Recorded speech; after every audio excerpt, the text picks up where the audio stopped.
ताज्या बातम्यांसाठी पाहत रहा तीचा सागर न्यूज।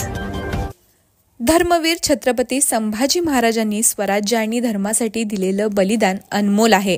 औरंगजेबाने महाराजांना बंदी करून त्यांना 40 दिवस अत्यंत क्रूर यातना दिल्या, ज्याचा परिणाम म्हणून 28 फेब्रुवारीपासून धर्मवीर बलिदान मास पाळला जातो। यावर्षी 28 फेब्रुवारीपासून सुरू झालेला बलिदान मास पुढील 40 दिवस पाळला जाणार आहे।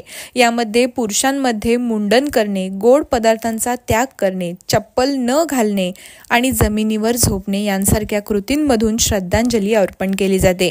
धर्मवीर छत्रपती संभाजी महाराजांनी स्वराज्य आणि धर्मासाठी दिलेलं बलिदान अपूर्व आहे। औरंगजेबाने महाराजांना अटक करून त्यांना 40 दिवस क्रूर यातना दिल्या।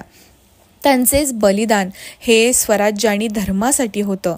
त्यांनी भोगलेल्या वेदना हे आपण सहनच करू शकत नाही, पण त्यांच्या बलिदानामुळे आज आपल्याला स्वराज्य आणि धर्माची सुरक्षा मिळाली आहे, हेही विसरून चालणार नाही। धर्मवीर छत्रपती संभाजी महाराजांच्या बलिदानाची आठवण ठेवण्यासाठी आणि त्यांना श्रद्धांजली अर्पण करण्यासाठी बलिदान मास पाळला जातो।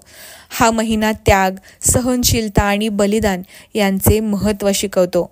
या महिन्यात आपल्या प्रिय गोष्टींचा त्याग करणे, साधे जीवन जगणे आणि सुखसोयींपासून थोडा दूर जाऊन महाराजांचे बलिदान समजून त्यांचा आदर करण्याची संधी मिळते। संभाजी महाराजांनी आपले प्राण अर्पण केले, पण ते फक्त शारीरिक वेदना नव्हे तर धर्म आणि स्वराज्याच्या रक्षणासाठी दिलं गेलेलं बलिदान होतं। त्यांच्या बलिदानामुळेच आपल्याला हिंदवी स्वराज्य प्राप्त झालं आहे। म्हणूनच महाराजांना श्रद्धांजली अर्पण करण्यासाठी 40 दिवस सूतक म्हणून हा बलिदान मास पाळला जातो।